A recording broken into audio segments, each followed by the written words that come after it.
주시는 모든 은혜가 오늘 은혜로 충만하게 하여 주시옵소서. 주께서 이 시간도 친히 역사하시고 영광 받아 주시옵소서. 살아계신 예수 그리스도의 이름으로 기도드리옵나이다. 아멘.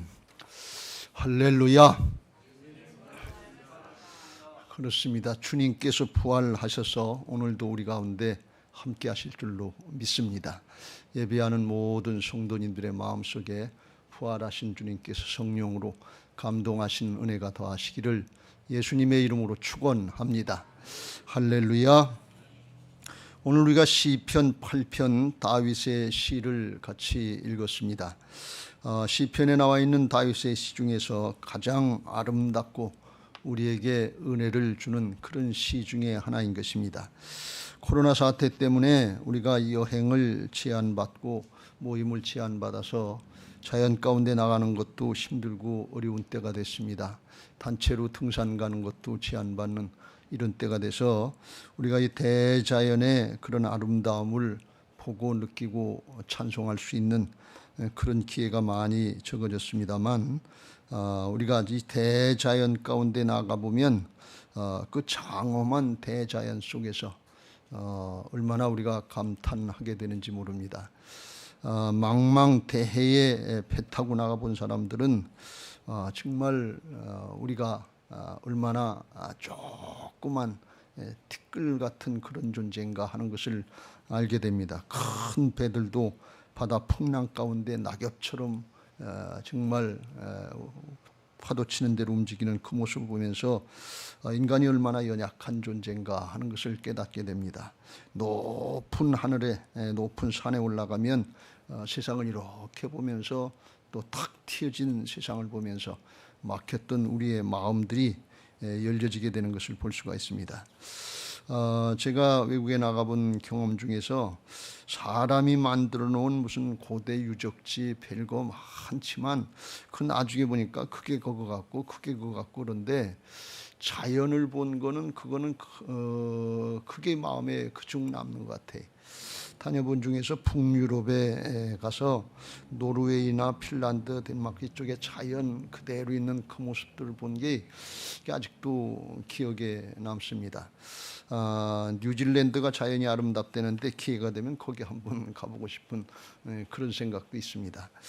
우리 남기범 장로님 살아계실 때 우리 남 장로님 아버님 때는 중국을 한번 가본 적이 있는데 그때 선교 여행차 그때 장가계라고 하는 그 이름이 정확하게 모르는데 그 계곡을 한번 들어가 본 적이 있어요.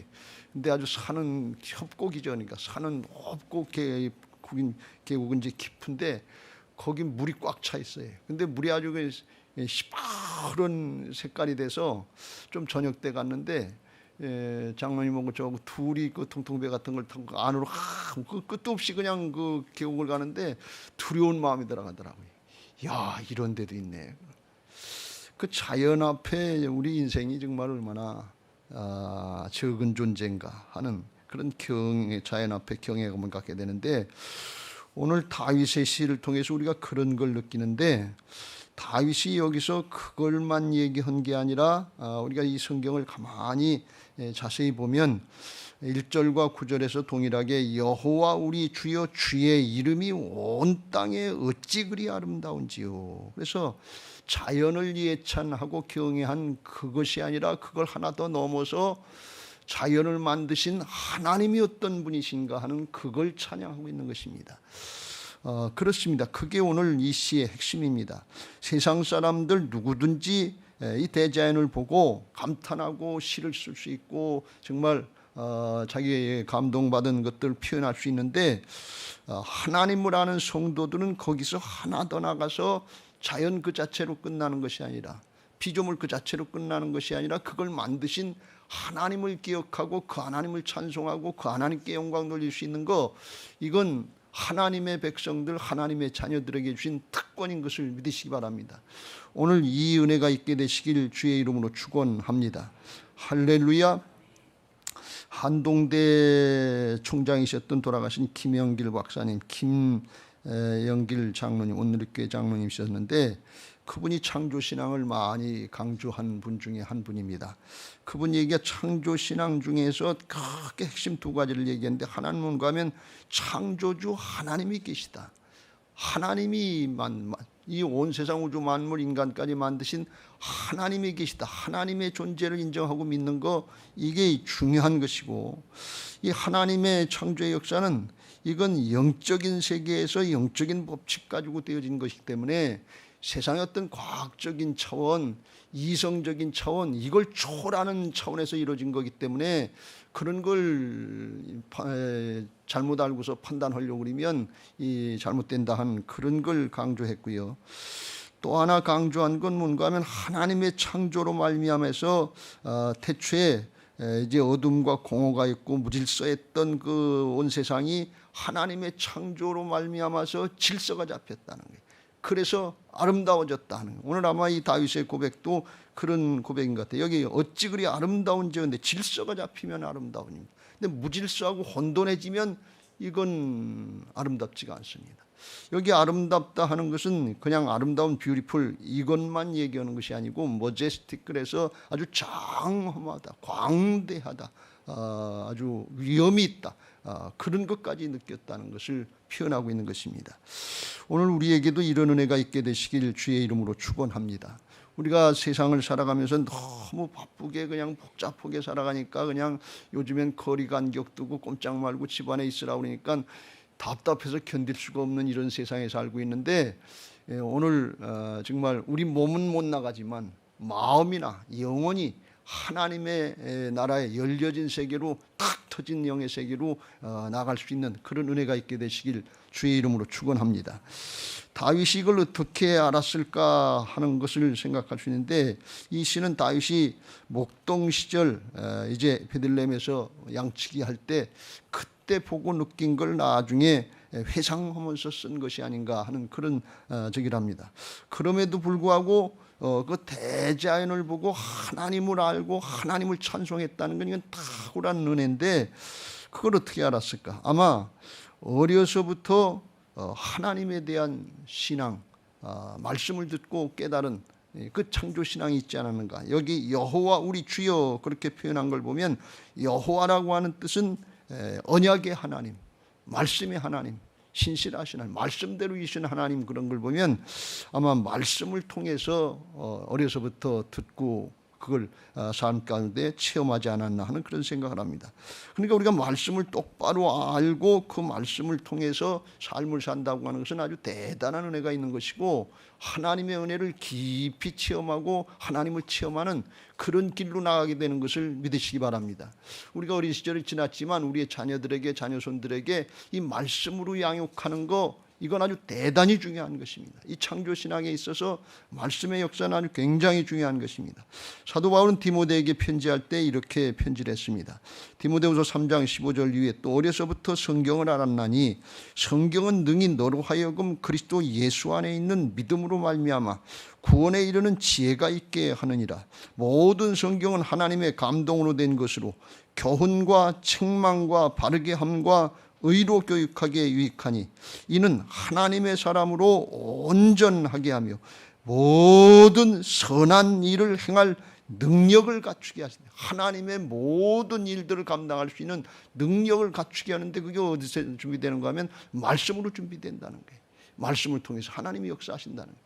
그러니까 이걸 우리의 자녀들에게 어려서부터 깨우치고 그 하나님의 나라의 차원에서 자라게 하고 그런 가치관을 갖고 인생관을 갖고 살아가게 한다는 건 얼마나 큰 축복인지 몰라요.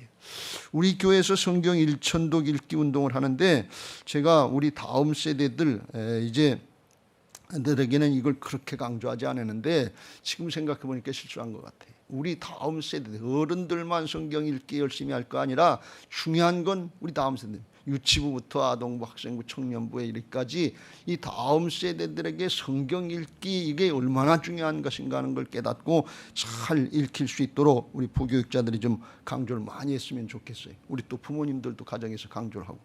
그래서 성경 교육이, 이 말씀 교육이 얼마나 중요한가 하는 것을 깨닫고 하나님의 충만한 은혜 가운데 들어가고, 우리의 자녀들이 다윗처럼 이렇게 이 소년 다윗이처럼 그렇게 하나님의 은혜로 충만하고 하나님의 나라의 역사에 열려지고 그러면 얼마나 좋은 거냐 말이지. 그럼 하나님의 나라의 역사에 쓰임받을 수 있는 그런 인물들로 키워지게 될 줄로 믿습니다. 할렐루야. 이 창조신앙의 중요성과 이 필요성은 얼마나 중요한 건지 몰라요. 우리 믿는 사람들이 창조주 하나님 믿어라고 이거 지극히 당연한 얘기지. 그거 뭐 얘기할 게 뭐 있나. 그런데 이게 아주 우리 신앙의 기초의 아주 핵심인 것입니다. 창조주 하나님을 믿고 따르는 창조신앙이 되지 않으면 거기서부터 모든 잘못된 것이 다 틀어지기 때문에 그래요. 이게 아주 굉장히 중요한 걸 오늘 우리가 또 깨닫게 됩니다. 로마서 1장 18절에 사도 바울이 복음을 전하기 전에 복음을 우리가 받아야 되는 이유가 뭔가 우리가 죄를 짓고 죄로부터 구원받게 되는데 그 모든 죄악이 어디서부터 나오는가 그걸 말씀하는데 창조주 하나님에 대해서 똑바로 깨닫고 믿지 않기 때문에 거기서부터 근본적인 죄가 다 나온다는 것을 말씀하고 있습니다. 18절 하나님의 진노 하나님의 심판이 불의로 진리를 막는 사람들 이게 알지 못해서 진리를 받아들이지 않는 사람들 모든 경건하지 않음과 불의에 대하여 하늘로부터 나타내요. 경건하지 않은 건 신앙생활을 안 하고 죄를 짓게 되는데 왜 죄를 짓게 되느냐. 20절 창세로부터 그의 보이지 아니하는 것들 곧 그의 영원하신 하나님의 능력과 신성이 그가 만드신 만물에 분명히 보여 알려졌나니 그러므로 그들이 핑계치 못할지라. 하나님이 없다고 할 수 없을 정도로 하나님 나라를 이 온 우주 만물 피조물을 보면 이건 창조주가 있어서 되는 일이지 없어서는 안 된다고 하는 것을 저절로 깨달을 수 있게 그렇게 만들어 놓으셨다는 게 또 자세하게 세밀하게 꽃잎 하나 피는 것부터 시작해가지고 그렇게 역사하시는 이 모든 것은 창조주 하나님이 계시다고 하는 걸 알 수 있도록 핑계하지 못하도록 그렇게 만들어 놓으셨다는 것입니다. 여러분 우리 인류 역사의 사람들은 유적지에 가보는 대로 옛날 고대 유적지에 가면 다 고인돌이 있어요. 이 고인돌이 있다는 건 뭔가 하면 신께 제사를 드렸다는 표시예요. 이건 뭔가 하면 신을 알게 돼 있다는 것입니다. 그렇게 하나님이 만들어 놓으신 거예요. 근데 그걸 인정하지 않고 안 받아들이면 거기서부터 모든 잘못된 죄악들이 다 나오게 된다 하는 것입니다. 그래서 21절 하나님을 알되 하나님을 영화롭게도 아니하며 감사하지도 아니하고 오히려 그 생각이 허망해지며 미련한 마음이 어두워졌나니 스스로 지혜 있다 하나 하나님을 인정하지 않으면 어리석은 인생이 되는데 어리석은 자가 미련한 사람이 되는데 왜 그러냐. 썩어지지 아니하는 하나님의 영광을 썩어질 사람과 새와 짐승과 기어다니는 동물의 모양으로 우상으로 바꾸었느니라. 하나님 안 섬기고 창조주 하나님 인정 안 하면 그걸로 끝나는 것이 아니라 우상 숭배자가 된다는 거예요. 그렇게 되고 싶어 되는 게 아니라 사람 자신이 우상이 되고 동물이나 피조물을 섬기는 거예요. 성경에 보면 금송아지를 만들어 놓고 그걸 우상을 섬기 하나님의 백성들이 그걸 섬겼다 그러고 우리가 여행을 조금 다녀보면 세계 모든 곳에 우상처럼 되는 섬기는 동물이 있는데 뱀 표시가 얼마나 많은지 몰라요. 제가 깜짝 놀랐어요. 캄보디아를 가도 그렇고 그리스를 가도 그렇고 어딜 가든지 뱀 표시를 다 하게. 바로의 그 옛날 영화에 보면 이 머리에 이렇게 여러분들 이렇게 뱀 독사처럼 이렇게 하는 거 보셨어요? 그게 사탄인데 이게 아주 기가 막히게 그렇게 사단이 방해하는 걸 볼 수가 있어요. 인도에 가면 소 같은 걸 또 우상시해가지고 그러니까 이게 기가 막힌 거예요. 사람이 똑똑한 것 같은데 하나님 창조주 하나님을 모르고 안 섬기면 이렇게 어리석은 우상 숭배자가 된다. 근데 더 무서운 건 뭔가 하면 우상 숭배하고 그럼 뭐 어떻게 살든 무슨 상관이야 그러는데 그게 아니라 그 창조주가 나중에 그 말씀대로 법대로 이제 다스리고 그리고 심판하시는데 우상 숭배하면 지옥 간다 그런 얘기예요. 그러니까 이게 영원한 징벌이 하나님의 진노가 임하는 거예요. 요한계시록 21장 8절 두려워하는 자들과 믿지 아니하는 자들과 흉악한 자들과 살인자들과 음행하는 자들과 점술가들과 우상 숭배자들과 거짓말하는 모든 자들은 불과 유황으로 타는 못에 던져진다 그랬어요. 이 불과 유황으로 타는 못에 거기가 지옥인데 믿지 않는 사람들 우상 숭배하는 사람들 거기 다 간다. 근데 그 지옥에 원래 누가 가야 될 자리냐. 요한계시록 20장 10절에 보면 마지막에 심판받는 존재가 우리를 미혹했던 마귀인데, 죄악과 사망의 세력인데, 마귀가 불과 못에 던져지니 거기는 그 짐승과 사단의 종로로 됐던 적그리스도의 세력들, 짐승과 거짓 선지자들, 천국과 지옥이 없다, 하나님 나라가 없다, 세상 살 걱정만 하면 되는 줄 알고, 이렇게 잘못 가르치는 사람들은 다 지옥 가게 돼. 진리가 아니니까. 거짓 선지자도 있어 세세토록 영원토록 밤낮 괴로움을 받으리라. 무슨 말씀입니까? 하나님을 섬기지 않으면 마귀를 따라가게 되고 마귀가 심판받고 가는 지옥으로 가서 영원토록 유황과 불못 속에서, 지옥불 속에서 그 영혼이 고통을 당한다는 게.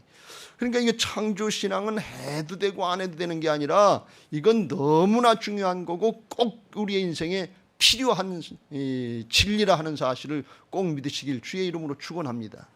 오늘 이걸 강조하는 것은 예배하는 우리 모든 성도님들이 이미 알고 계시겠습니다만, 지금 세상이 창조신앙이 아니라, 창조론이 아니라 진화론으로다가 세상 교육을 다 시키고 있고, 이게 이 생명이 이렇게도 바뀌고 저렇게도 바뀌고 그러는데 하나님의 말씀대로 종류대로 만드셨다고 하는 것을 부인합니다.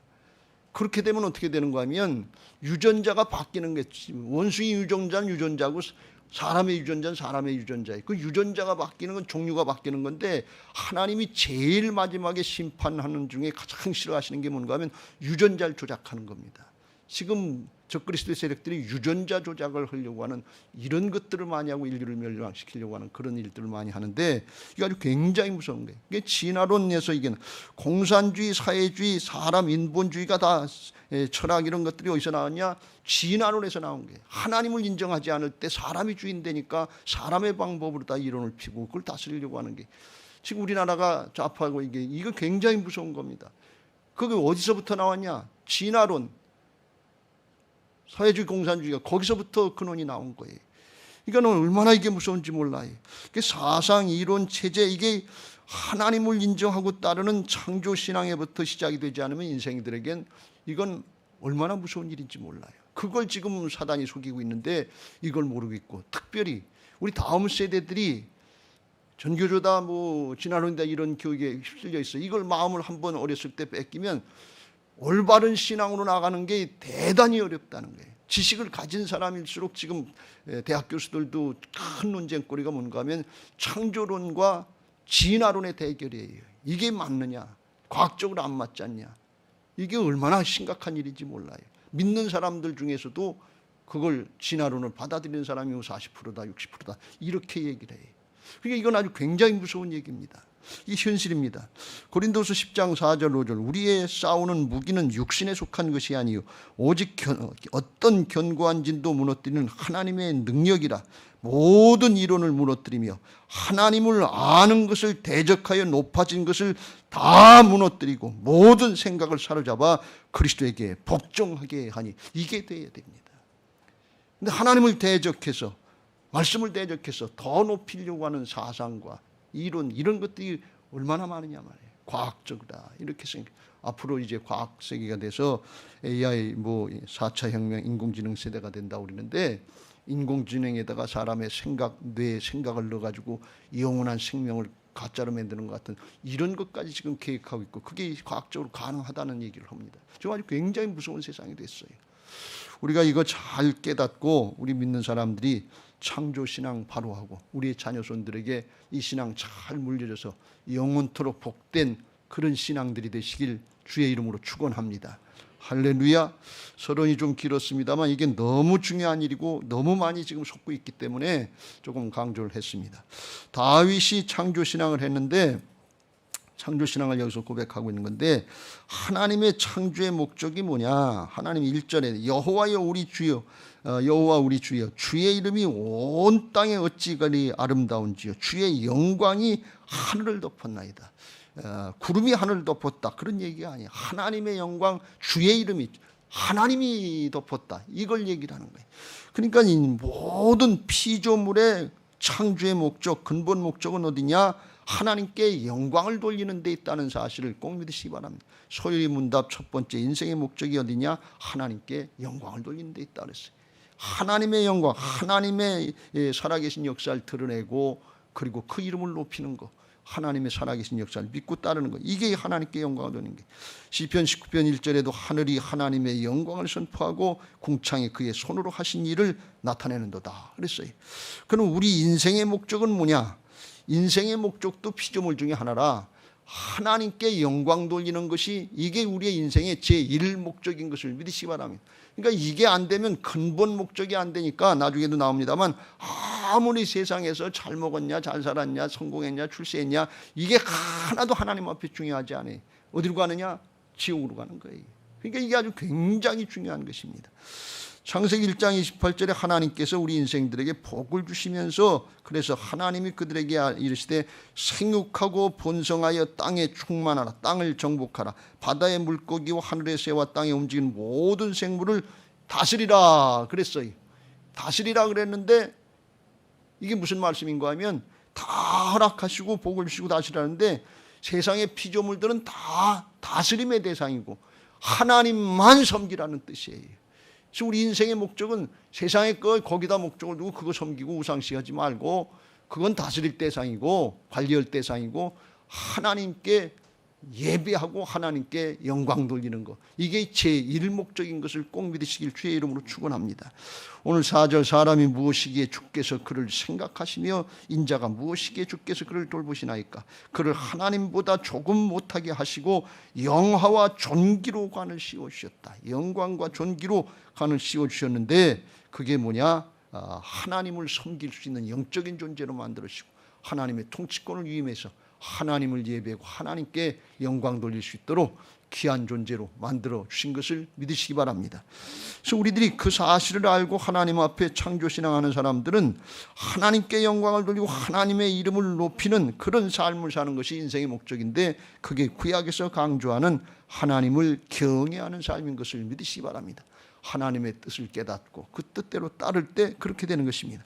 잠언서 9장 10절에 여호와를 경외하는 것이 지혜의 근본이요 거룩하신 자를 아는 것이 명철이니라. 그래서 창조주 하나님을 인정하면 그 하나님이 다 만드시고 하나님의 법대로 다 통치하시고 하나님의 법대로 나중에 다 심판하시니까 그 하나님을 똑바로 섬기는 거, 이게 지혜고 이게 총명이에요. 이게 명철이에요. 다른 게 더 필요가 없어요. 그걸 말씀하는 거예요. 오늘 시편 19편의 9절 10절에도 그래서 여호와를 경외하는 도는 정결하여 영원에까지 이르고 여호와의 법도 진실하여 다 의로우니 곧 많은 순금보다 더 사모할 것이며 꿀과 송이꿀보다 더 달도다. 세상에 사람들이 가장 사모하는 게 돈인데 금인데 그거하고 비교할 수 없게 더 사모해야 되는 거, 영원토록 유익한 거, 이게 하나님을 경외하고 따르는, 하나님을 높이는 것이고 하나님의 이름을 높이는, 드러내는 것, 이 삶인 것을 믿으시기 바랍니다. 그런데 그걸 안 하면 어떻게 되느냐? 그게 어리석고 미련하다, 그런 말씀이. 시편 14편 어리석은 자여, 어리석은 자는 그 마음에 이르기를 하나님이 없다 하는도다. 그들은 부패하고 그 행실이 가증하니 선을 행하는 자가 없도다. 그래서 세상에 가장 미련한 사람이 뭔가 하면 하나님이 없다고 하는 사람들이다 말이죠. 가장 똑똑한 것 같고 가장 성공하고 잘 사는 것 같은데 하나님을 인정하지 않으면 세상에 가장 어리석고 가장 미련한 사람들이. 여러분, 우리 신앙하면서 이게 굉장히 중요한데 하나님 앞에는 다른 죄악보다 하나님을 인정하고 따르지 않는 반역죄, 불신앙의 죄, 이게 가장 큰 죄라고 그랬어요. 그러니까 하나님 앞에 이건 통하지 않아요. 아무리 뭐 세상에 뭘 잘하고 열심히 했던 불신앙하고 반역하는 죄를 진다면 통하지 않는 거예요. 여러분, 우리 그리스도인들이 명심해서 살아야 될 것이 하나님이 없다고 하는 사람들은 우리의 전도의 대상이고 긍휼의 대상, 복음 전도의 대상은 되지만 우리하고 하나가 될 수 있는 대상은 아니라고 하는 사실을 우리가 꼭 명심해야 될 줄로 믿습니다. 이걸 경계해야 돼요. 이 나라 정치가 어떻게 되는지 어디로 가는지 하나님이 있다고 하는 건지, 왜 중공을 따라가고 북한을 따라가는 게 힘들고 그게 나쁜 거냐? 하나님이 없다고 하는 사상으로 나가기 때문에 그래요. 왜 우리가 이 미국을 따라가야 되느냐? 뭐 꼭 따라가야 되는 그런 경제적인 이유, 그런 걸 떠나서 하나님을 인정하는 것과 인정하지 않는 것, 이게 정치, 경제, 사회, 문화, 도덕, 윤리 또는 뭐 교육에 있어서 모든 분야에 있어서 하나님을 인정하는 방향이냐, 하나님을 인정하지 않고 반대하는 방향, 이걸 분별해야 돼요. 그걸 모르고 지금 돈 조금 주고 뭐 하고 그러면 그냥 넘어가고 있는, 이게 이 그리스도인들 교회들은 이걸 아주 잘 분별해야 될 줄로 믿습니다. 할렐루야. 그래서 우리의 삶의 모든 과정에서, 삶의 현장에서 하나님을 인정하고 하나님을 높이려고 할 때, 경외하려고 할 때 하나님께서 책임져 주시고 하나님께서 우리를 높여주실 줄로 믿습니다. 다윗은 그런 삶을 산 사람이었다, 이렇게 말씀드릴 수 있습니다. 그 대표적인 모습 중에 하나가 소년 다윗 시절에 하나님만 의지하고 하나님이 없다고 하는 그런 대적으로 나타난 골리앗을 맞상대해서 싸울 때 하나님의 이름을 높이려고 나가서 승리한 걸 볼 수가 있어요. 이스라엘 사람들은 거인 장수부 골리앗이 와가지고서 이스라엘 모욕하고 하나님을 모욕할 때 그 소리 앞에서 두려움을 갖고 그 사람을 보고 심히 두려워하여 그 앞에서 도망갔다 그랬어요. 그런데 소년 다윗이 자기 형들, 전쟁터에 나간 형들 찾아보러 갔다가 그 모습을 보고 깜짝 놀래가지고 왜 저러나 말이지. 그리고 의분이 나왔던 것을 볼 수가 있습니다. 그래서 17장 사무엘상 17장 26절에 보면 다윗이 곁에 있는 사람들에게 말하 이르되 이 블레셋 사람을 죽여 이스라엘의 치욕을 제거하는 사람에게 어떠한 대우를 하겠느냐. 이 할례 받지 않은 블레셋 사람이 누구이기에 살아계시는 하나님의 군대를 모욕하냐. 이게 도대체 어떤 놈인데, 살아계신 하나님을 모르니까 살아계신 하나님, 전능하신 하나님, 그 군대를, 하나님도 모욕하지만 그 군대를 모욕하느냐, 그런 얘기예요. 비유가 맞을런지 모르지만 오늘날로 이야기하면 도대체 세상이 얼마나 미련하길래 하나님을 모욕하고 하나님의 군대인 교회를 모욕하느냐, 이런 의분들이 우리에게 있어야 돼요. 그냥 지나갈 얘기로다만 들을 게 아니에요. 우리가 진짜 죄짓고 잘못한 건 회개해야 되지만 교회가 불필요하게 욕을 먹고 오해를 받는다고 하는 건 이건 우리들에게 의분의 대상이라는 걸 우리가 깨달아야 됩니다. 사울왕 앞에 가서 다윗이 이렇게 합니다. 넌 조그마서 안 된다. 골리앗을 물리칠 수가 없다 그랬더니 주의 종이 사자와 곰도 쳤은즉 살아계시는 하나님의 군대를 모욕한 이 할례 받지 않은 블레셋 사람이니까 그가 그 짐승의 하나와 같이 돼. 살아계신 하나님의 군대를 모욕한 이 할례 받지 않은 사람, 그걸 왜 못 물리칩니까? 그러니 하나님이 나한테 사자와 곰도 쳤다, 물리치게 했다는 게 이게 진실인가 하는 것에 대해서 논쟁이 많이 있는데, 연구한 사람들에 의하면 사람에게 하나님이 굉장한 능력을 주셨는데 두려움이 사라지면 어떤 대상이든지 두려움을 갖지 않으면 그걸 이길 수 있는 능력이 사람에게서 나온다는 거예요. 근데 우리들이 사자다 곰이다 이렇게 그러면 두려움부터 갖잖아요. 그래서 그걸 맞상대 못해요. 근데 하나님은 성경에 보면 두려움을 주시지 아니하나니 그랬고 두려워하지 말라 내가 너와 함께하며. 여러분이 이 은혜가 있게 되시길 주의 이름으로 축원합니다. 코로나 두려워하지 마시길 주의 이름으로 축원합니다. 코로나를 두려워할 수 있는 마음 가지고 하나님을 경외하시기를 예수님의 이름으로 축원합니다. 대상을 우리가 똑바로 알아야 돼. 두려움의 대상은 하나님밖에 없는 거예요. 나머지는 하나님께 맡기는 거예요. 그리고 다윗이 나가서 싸우는데 이렇게 선포합니다. 45절 다윗이 블레셋 사람에게 이르되 너는 칼과 창과 단창으로 내게 나아오거니와 나는 만군의 여호와의 이름 곧 내가 모욕하는 이스라엘 군대의 하나님의 이름으로 내게 하나님의 이름 높이려 나가는 거예요. 지금 골리앗이 하나님을 모욕해서 땅에 떨어진 이름, 이스라엘 백성들이 골리앗 앞에서 하나님을 모욕하는 그 골리앗 앞에서 도망가고 있으면서 하나님의 이름을 땅에 떨어뜨리게 했는데 그거 회복시키러 간다 그런 말씀이에요. 세상이 어떻게 하든 세상이 어떻게 말하든 그 앞에 우리가 쭈그리만 있으면 안 된다는, 주님의 이름을 높여야 될 줄로 믿습니다. 다윗이, 소년 다윗이 그 모습이 있었던 거예요.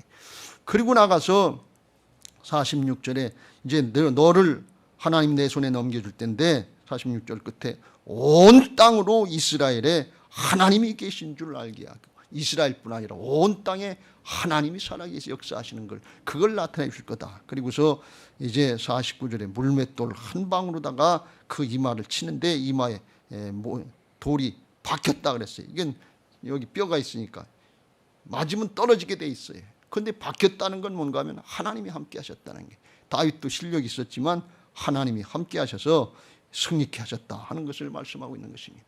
하나님의 이름을 높이려고 그러고 하나님을 경외하는 자세로 순종하려고 그러면 하나님이 함께 하시는 역사가 있는 것을 믿으시기 바랍니다.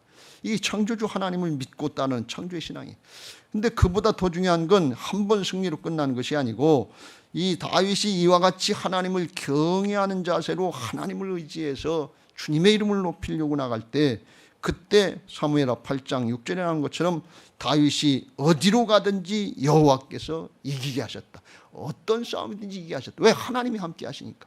근데 더 중요한 것은 사무엘 8장 11절 12절에 거기서 나온 모든 전쟁 노획물 은금보화 그거 하나님 앞에 다 드렸다는 거예요. 그러니까 무슨 얘기인가 하면 소년 다윗의 마음에, 어렸을 때 젊었을 때 마음에 하나님께 관심 있고 하나님께 초점이 있었지, 돈에 관심 있고 명예 권력이 여기에 관심 있지 않았다는 거예요. 거기에 마음을 뺏기지 않았다는 거예요.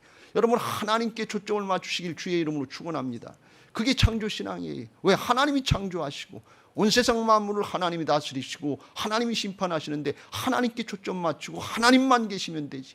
하나님의 이름을 높이려고 그럴 때 다윗은 높아지려고 하는 것이 아니고 저절로 높아지는 은혜가 있고 하나님의 역사에 쓰임받게 된 줄로 믿습니다. 할렐루야. 우리 교회 성도님들에게, 우리 교회 성도님들 가정의 자녀들에게 이 소년 다윗과 같은 이런 하나님의 이름을 높이고 경외하려고 하는 이 믿음이 정말 회복되시길 주의 이름으로 축원합니다. 할렐루야. 두 번째로 신약의 우리 성도들의 신앙, 창조의 신앙, 이것도 마찬가지인데, 하나님이 창조의 목적이 하나님께 영광을 돌리게 있었던 거 뭐냐, 죄악으로 하나님이 주신 통치권의 위임의 권세 이런 것들을 사단에게 뺏기고 종노릇하면서 죄에 속았는데, 예수님이 십자가 부활로 다 죄악을 다 담당해 주시고 이를 믿는 사람들에게는 죽었던 영이 살아나서 하나님의 자녀로 거듭나고 새로운 피조물로 재창조해 주신 것을 믿으시기 바랍니다. 재창조의 역사에 있어요. 고린도후서 5장 17절 그런즉 누구든지 그리스도 안에 있으면 새로운 피조물이라. 이전 것 옛사람은 지나갔으니 보라 새 것이 되었다. 재창조를 해주셨어요. 재창조해 주신 목적이 뭐냐? 그걸 에베소 2장 10절에 우리는 그가 만드신 바라. 이 만드신 바라는 뜻은 뭔가 하면 하나님이 우리를 재창조하실 때 아주 걸작품으로 만들어 주셨다는 거예요. 아주 걸작품으로 만들어 주셨는데 그 걸작품의 내용이 뭐냐?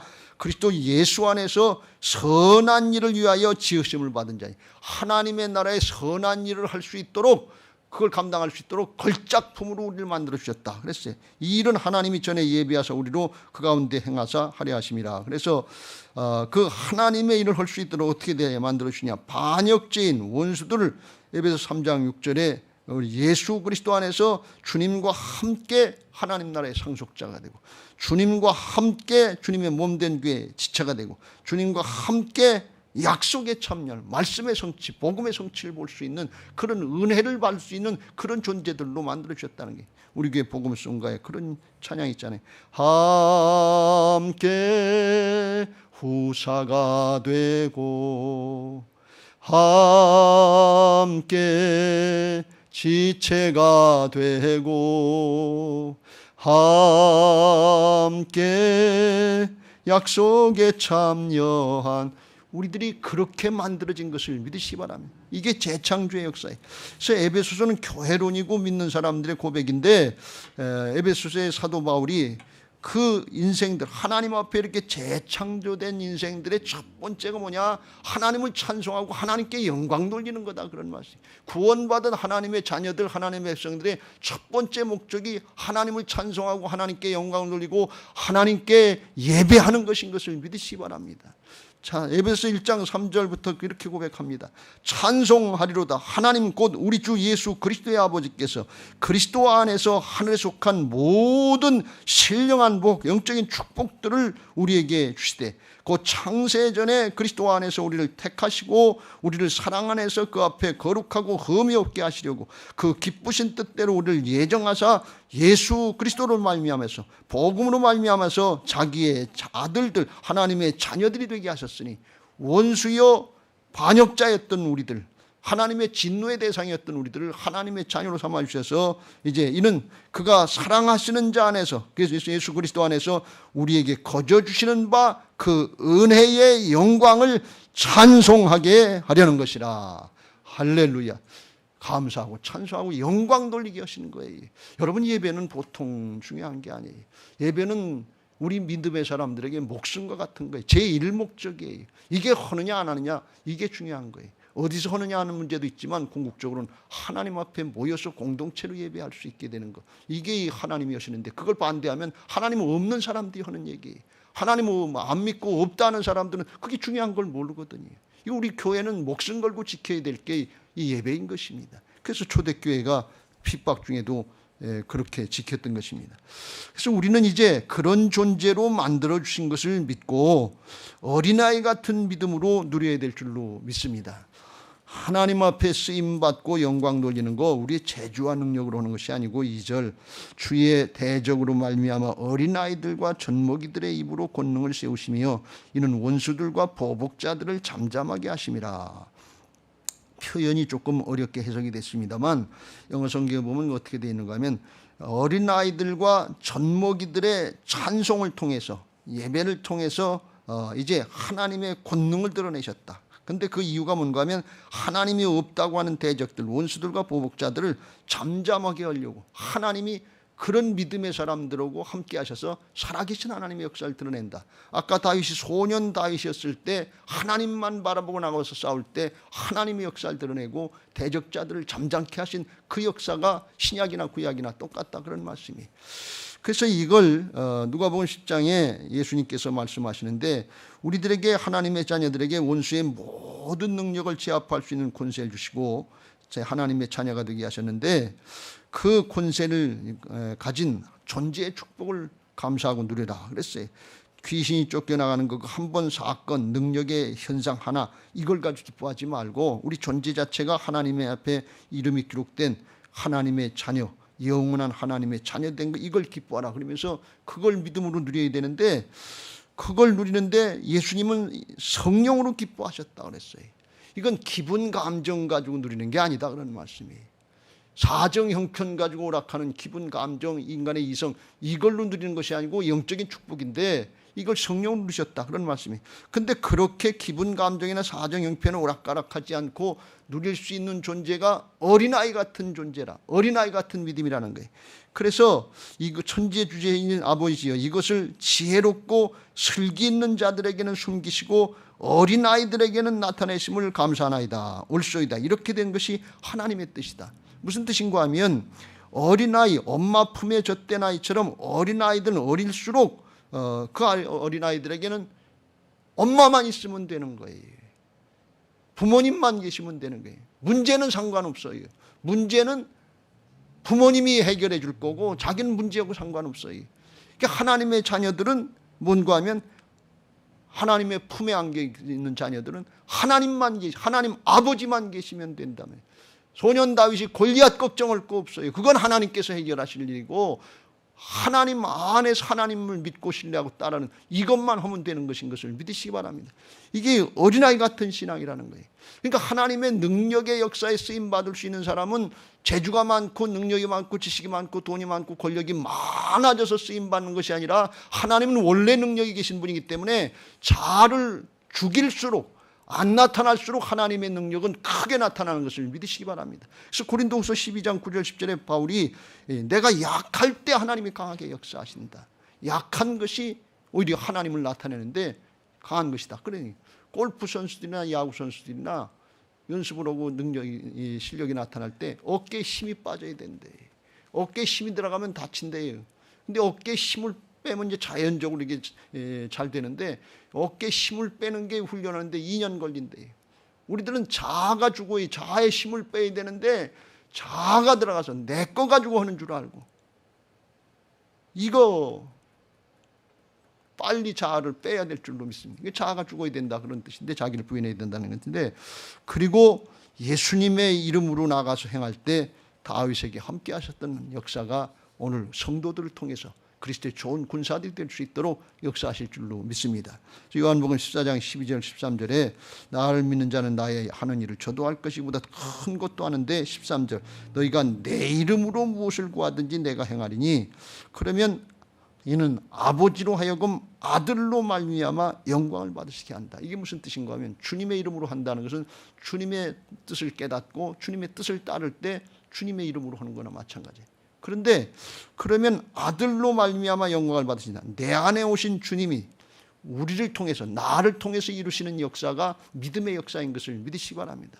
믿음은 내 능력 가지고 내가 하는 게 아니에요. 내 안에 오신 주님이 말씀을 따라 순종할 때 성령의 역사로 하나님의 역사를 우리가 하게 하실 때 그때 예수님이 오신 게 돼서 하나님 아버지께서 아들로 말미암아 이제 예수님으로 말미암아 영광을 받으신다. 그걸 예수님의 이름으로 행한다. 그리고 바울이 또 다른 표현으로 그걸 그리스도 안에서 행한다. 주님을 나타내. 우리는 주님 안에 있고 밖에 주님이 나타나는 그런 거예요. 그래서 고린도후서 2장 14절에 항상 우리를 그리스도 안에서 이기게 하시고 우리로 말미암아 각 처에서 그리스도를 아는 냄새를 나타내시는 하나님께 감사하노라. 그래서 다윗이 가는 곳마다 하나님께서 함께 하심으로 승리했다고 그러는데 오늘 신약의 성도들은 그리스도의 좋은 군사들로서 주님의 이름을 가지고 나갈 때 각 처에서 하나님이 함께 하셔서 승리케 하시는 창조신앙의 역사를 보게 하실 줄로 믿습니다. 이게 재창조의 목적이에요. 그래서 이런 신앙들을 하나님께서 이제 나타내신 게 성경의 신약의 역사인데 마태복음 8장 8절부터 10절에 로마의 백부장이 예수님께 칭찬을 받았는데 왜 칭찬을 받았냐? 내 집에 들어오는 걸 감당하지 못하겠습니다. 말씀만 하시옵소서. 그러면 내 아이 낫겠습니다. 말씀만으로 하시라는 게. 그러니까 그러면서 하는 고백이 나도 남의 수하에 있는 사람이면 내 아래도 군사가 있으니 이더러 가라 하면 가고 저더러 오라 하면 오고 내 정도로 이것을 하라 하면 하나이다. 그러니까 예수님께서 그 얘기를 들으시고 놀랍게 여기시면서 이스라엘 중에도 이만한 믿음을 만나보지 못했다 그랬어요. 이게 무슨 뜻입니까? 이 로마의 백부장은 자기가 있는 그 자리에서 군대 거기 그 자리에서 자기 직장에서 자기 위에도 상관이 있고 밑에도 상관이 있어요. 이런 얘기 하면 되나 모르겠는데 추미애 아들 위에도 상관이 있었고 밑에도 있었고 그랬는데 그게 지금 흐트러져 가지고 지금 혼란이 생겼어요. 그런데 이 로마의 백부장은 뭔가 하면 자기가 하는 얘기예요. 상관의 명령이 부하에게 이렇게 능력이 있는데 상관이 명령하면 따라야 되는 게 군대니까 이렇게 능력인데 창조주 하나님의 명령이 피조물에게 대해서 얼마나 더 큰 능력이 있겠습니까? 말씀만 하세요. 그냥 됩니다. 이런 고백을 하는 거예요. 이게 창조신앙인 것을 믿으시기 바랍니다. 여러분 우리가 있는 그 자리에서 하나님의 역사가 있고 하나님이 세우신 창조의 질서가 있다고 하는 거 하나님이 세우신 질서라고 하는 걸 깨닫고 순종할 때 이런 놀라운 역사가 있는 것을 믿으시기 바랍니다. 가정에서도 마찬가지예요. 가정에서 자녀들이 주 안에서 너희 부모를 순종하라. 이것이 옳으니라. 내 아버지와 어머니를 공경하라. 이것이 약속 있는 하나님의 축복의 약속이 있는 첫 계명이다. 으뜸 계명이다. 그러면 내가 잘되고 땅에서 장수하리라. 그러는데 자녀들이 부모들이 하나님이 우리를 만드신 하나님이 창조의 대리사역을 하신 하나님의 대리사역자인 걸 믿고 그리고 그 질서를 따라서 순종하려고 할 때 하나님을 경외하는 마음으로 부모를 경외하는 마음으로 순종하려고 할 때 이렇게 땅에서 잘되고 장수하게 하시는 하나님의 축복이 있게 될 줄로 믿습니다. 이게 하나님이 세우신 창조의 질서예요. 그걸 따르라는 거예요. 직장생활하는 사람들이 우리 그리스도인들이 직장생활 잘해야 돼요. 거기 가서 교회에서는 예배를 잘했는데 직장에서 직장생활을 잘못하고 가정에서 이게 창조 질서를 따르지 않으면 그러면 이게 그것 때문에 욕먹는 거지 사실 코로나 때문에 욕먹는 거 아니에요. 문제는 거기 있지. 코로나는 그냥 핑계지. 에베소 6장 5절에 종들아 두려워하고 떨며 성실한 마음으로 육체의 상전에 순종하기를 그리스도께 하듯 하라는 거예요. 왜? 하나님이 세우신 질서다. 그런 뜻이에요. 눈가림만 하여 사람을 기쁘게 하는 것처럼 약삭바르게 겉으로만 하지 말고 그리스도의 종들처럼 하나님의 자녀들처럼 마음으로 하나님의 뜻을 행하라는 거예요. 이게 내게 주신 이 자리에서 하나님의 뜻이다 이렇게 생각하고 그리고 기쁜 마음으로 섬기기를 주께 하듯 하고 사람에게 하듯 하지 말라. 왜? 하나님이 세우신 질서다 그런 뜻이에요. 그러면 어떻게 되냐? 그게 선을 행하고 종이나 자유나 주께로부터 그대로 받을 줄 하나님이 갚아주신다는 거예요. 사람이 안 갚아줘도 하나님의 질서를 따라 했기 때문에 하나님께서 다 갚아주신다. 그런 말씀이, 이게 창조의 질서를 따르는 창조신앙인 것을 믿으시기 바랍니다. 이게 구약이나 신약이나 마찬가지. 그래서 바울이 얘기한 것처럼 가정이나 직장이나 우리 믿는 사람들도 신앙할 때도 예수님의 이름으로 가서 정말 귀신을 물리치고 다 하라고 하셨던 것처럼 어디에서든지 하나님이 세우신 질서를 따라서 주님의 이름을 높이려고 하나님을 경외하는 마음으로 말씀을 따라 순종하면 각 처에서 승리하게 하시는 하나님의 역사를 보게 하실 줄로 믿습니다. 가정이나 직장이나 삶의 현장, 신앙과 사역의 현장 어디서나 마찬가지. 그걸 하게 하시려고 우리를 재창조해 주시고 하나님께 영광 돌리고 하나님은 영광 받으시고 우리는 그 은혜와 축복을 아주 영원토록 자자손손 받게 하신 줄로 믿습니다. 할렐루야. 이제 말씀을 마무리하려고 합니다. 여러분, 부활신앙으로 창조신앙 하시길 주의 이름으로 축원합니다. 부활신앙은 하나님의 주권 인정하고 따라가는 거예요. 그거는 창조주 하나님을 믿고 말씀을 따라가는 거나 마찬가지인 것입니다. 이를 위해서 주님이 다 이뤄놓으셨습니다. 내가 주인 돼서 하려고 그러면 안 되지만 주님의 주권 인정하고 따라가면, 주님은 그렇게 하신 분이기 때문에 십자가 지시고 죽고 사신 분이기 때문에 그렇게 할수록 역사하시는 거예요. 그래서 로마서 14장 7절부터 9절에 우리 중에 누구든지 자기를 위하여 사는 자가 없고 자기를 위하여 죽는 자가 없도다. 말씀드린 것처럼 자기를 위해서 살고 자기를 위해 죽는 사람은 뭔가, 이 사람은 하나님 섬긴 사람이 아니고 우상 숭배하다 죽은 거예요.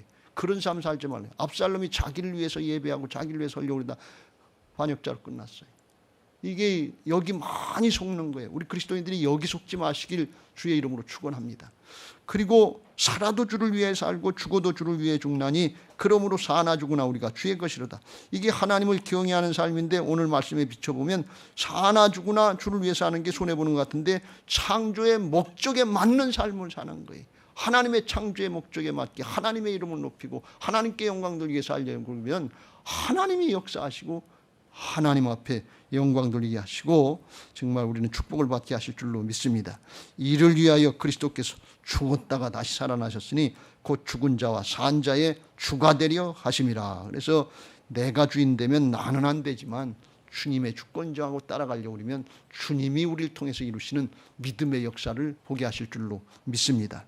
그래서 이 창조신앙으로 마지막 때에 정말 사단의 세력에 속아서 지난으로부터 시작돼가지고 하나님이 없다고 하는 모든 사상과 무슨 이론, 체제 여기에 속아서 우리의 자녀들 나라를 뺏기고 교회를 뺏기고 지금 다음 세대를 뺏겨가는 이때에 하나님 앞에 믿음을 세우는 믿음의 조상들이 되시길 주의 이름으로 축원합니다. 창조신앙을 잘한 그런 믿음의 조상이 아브라함이다 그랬어요. 로마서 4장에서 바울이 그걸 이제 증명해주고 있습니다. 기록된 바 내가 너를 많은 민족의 조상으로 세웠다 하신 것 같으니 그가 믿은 바 하나님은 죽은 자를 살리시며 없는 것을 있는 것 같이 부르신다. 죽은 자를 살리시고 없는 것을 있는 것 같이 부르시는 분이 그분이 창조주 하나님이신 것을 믿으시기 바랍니다. 창조주 신앙이라는. 그래서 이 아브라함은 그 믿음이 되니까 바랄 수 없는 중에도 바라고 믿었는데 하나님이 그 믿음을 만들어 주신 이유는 왜냐? 민족의 조상이 되게 하려. 이 믿음의 후손들의 조상이 되게 하시기 위해서 그랬다는 거예요. 그런데 그걸 아브라함에게만 허락하신 것이 아니고 오늘날 재창조된 성도들도 그 신앙할 수 있게 부활신앙을 열어놓으셨다. 그런 말씀이 23절 24절에 그에게 의로 여겨졌다 기록된 것은 아브라함만 위한 것이 아니요 의로 여기심을 받을 우리도 위함이니 우리 어떤 우리냐? 예수 우리 주를 죽은 자 가운데서 살리시고 이를 믿는 자 창조하시고 새롭게 하실 수 있는 그런 부활신앙 하려고 하는 사람들에게 아브라함과 같은 믿음 생활을 하게 하시고 믿음의 조상이 될 수 있도록 역사하신 것을 믿으시기 바랍니다. 그래서 여러분들이 신앙하면서 각 가정에서 있는 그 자리에서 아브라함처럼 믿음의 시초가 되시길 주의 이름으로 축원합니다. 지금 다음 세대를 다 뺏기고 있는 거예요. 세상에 뺏기고 마귀에 뺏기고 있는데 왜 그러냐? 이 창조신앙이 안 되기 때문에 그래요. 하나님께로부터 모든 게 시작되고 하나님이 주관하시고 하나님이 심판하신다고 하는 이 창조신앙이 세워지질 않았기 때문에 그래요. 믿음의 자녀들 중에서 우리의 아들, 딸, 후손, 자녀손들 중에서 이게 안 된 경우가 너무 많아요. 안타까웠고 정말 답답할 정도로 많습니다. 이거 우리들이 부활의 신앙으로 세워나가야 될 것이고 우리의 자녀손들을 이제 하나님 앞으로 이끌고 구원하는 모든 믿음의 조상들이 다 되시길 주의 이름으로 축원합니다. 할렐루야. 이제 받은 말씀 기억하시고 창조신앙 하게 해달라고. 하나님이 지으신 세계를 보고 창조주 하나님을 깨닫게 되고 그 하나님을 찬양할 수 있는, 또 우리 자손들을 구원할 수 있는 그런 신앙 되게 해달라고 79장 찬송하시고 우리 같이 통성으로 잠깐 기도하겠습니다.